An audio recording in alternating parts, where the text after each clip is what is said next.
Hi, friends. I'm Scott Giles, and I'm a certified consulting hypnotist and a life coach. And every Saturday afternoon at 2:30 Central Time, I make a short 5 or 10 minute video on some aspect of life coaching or the hypnotic arts and sciences. Today, I want to talk about manifesting, which I often humorously call conjuring. But the idea is, how do you go from having a goal that you perceive in your mind and you really want for yourself? How do you get from there to actually having it happen, achieving it? Now, in my life, I have achieved major goals a number of times. I come from a family that I charitably describe as a train wreck, and their plan for my life was not a good one. However, I've been able to achieve a lifestyle that I'm very happy with, a high level of education and professional success. This has been due to my using the power of my mind to take control of events and life. So, manifesting, that's my topic this afternoon. Now, a lot of people, when they hear this, will think about Rhonda Byrne's law of attraction, The Secret. But actually, it's a much older concept than that. It goes way back into the work of Napoleon Hill back in the 30s and 40s. His book, Think and Grow Rich, where he says there's a hidden secret in the book, and he doesn't tell you what it is. He wants you to work that out for yourself. When you do, the secret is that thoughts are things. If you see it in your mind powerfully enough, you will one day hold it in your hand. That is, what you focus on with the power of your mind will tend to come to pass. And I absolutely believe this within certain limits. Now, the so-called law of attraction is that like attracts like. If you have positive expectations, positive things happen to you. And if you have negative expectations, negative things happen to you. I think Rhonda Byrne has a simple formula, which is ask the universe what you want, then believe that you've actually achieved it. Just accept that it's already yours and you will receive it. It's a kind of a simple formula, and there is something to it, but I do think that a lot of people who favor the law of attraction carry it too far. My take on this is that it is not an absolute law in the way that is claimed, but to the degree that something is possible, manifesting it by focused belief will work, but it has to be reasonable. If I lose my leg in a car accident, I can try to manifest a spare leg all I want, but human beings do not regrow their legs.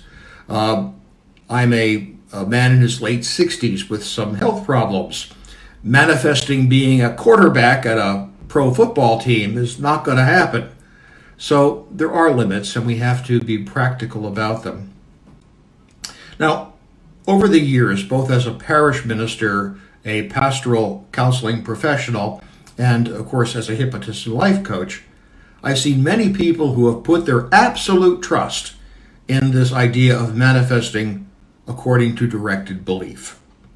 And I've seen a lot of them fail spectacularly. And the major reason for that is that they fail to align their actions with their goals. Now, this stuff is not black magic, where you simply, ask a demon for what you want and it appears, or rub a magic lamp. In fact, I think that's the image they use in the DVD or the movie The Secret. Not so. To achieve goals, to manifest them, your actions have to align with those goals.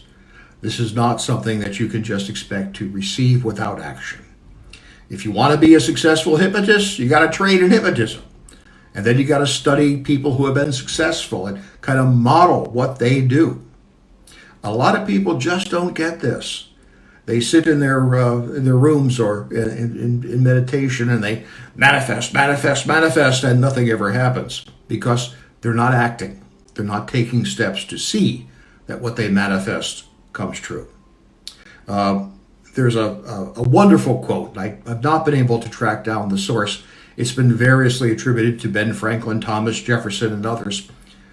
I believe in luck, and the harder I work, the more of it I have. That idea is, I think, true. You have to work for what you want.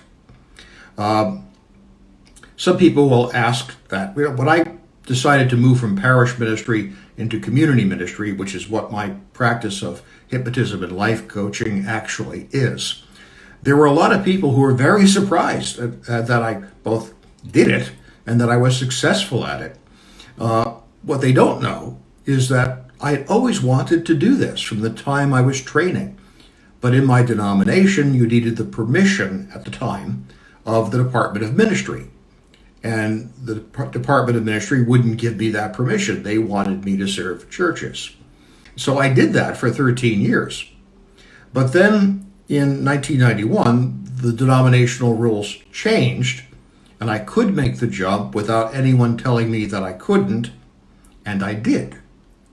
But prior to that, for the 13 years of my ministry, especially the last 10, my parish ministry, I was doing all of my continuing education in the areas of coaching and the hypnotic arts and sciences. And I was faithful about doing that. I took courses, I did supervision, I read books, I was part of learning groups.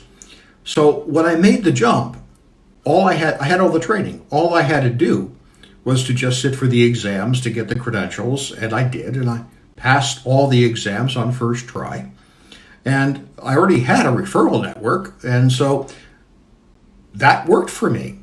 But people who didn't know all that, who didn't see all that stuff that went on behind the scenes, my actions aligning to my beliefs and to my goals, were startled because I came out of nowhere, opened up an office. All of a sudden I was getting all of these referrals from physicians and hospitals, and they thought I was somehow doing something like black magic to get it.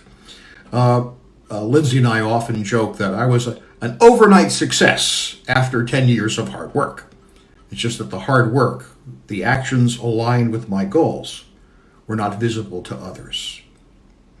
Now, I have, as I've played with this over the years, found that there are two most important factors in manifesting. First, as I just said, your actions have to align with your goals. You actually got to work at it. The second is you also have to release the goals. Don't ruminate on them. Don't focus on fear that you might not achieve them. Do your work. Get your belief that you're going to make it happen someday. And then stop worrying about it.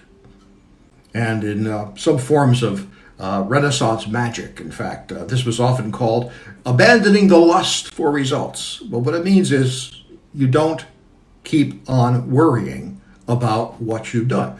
You take the steps you need to take, and then you let it go, trusting that the universe, God, whatever, will in fact follow through and bring to you what you need. By letting go of when and how what you're trying to manifest will come to pass, you're actually showing that you believe that it is already yours. So this is a powerful message that you send to your subconscious mind. And remember, the subconscious mind doesn't think. It's like a machine. But it's the most powerful goal-achieving mechanism ever evolved. Once your subconscious mind believes that something is real, it will work to achieve it in every way, shape, manner, and form. So once you've got to the point where you've done the work, you've achieved the belief that you're going to get this somehow, then let it go. Don't fret. Don't ruminate. Act as if it were already yours. Because only the people who are absolutely certain of the outcome can afford to wait for it. And that's the key thing that I see many people miss. They continue to fret. They continue to doubt. And then what the subconscious mind picks up is that I doubt that I'll be successful. And then the subconscious mind achieves that. There is a difference also between conscious manifestation, what you choose for yourself and work to achieve, and unconscious manifestation. As I've said many times before, the human brain evolved to keep us safe. And it does this by amplifying fears and worries and doubts, because that makes us cautious. And if you're not careful, a negative expectation is the default setting in the human brain. That's the negative brain that I often talk about.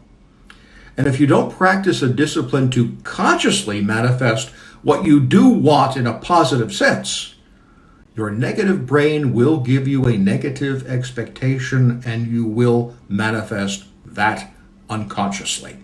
And that's a great danger.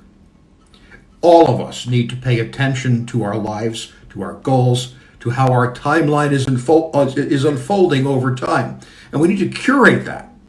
We need to decide what we need to release, what we need to get rid of, what we need to focus on. And then do the work of programming that into our minds. And then let it go with absolute confidence that it will come to pass.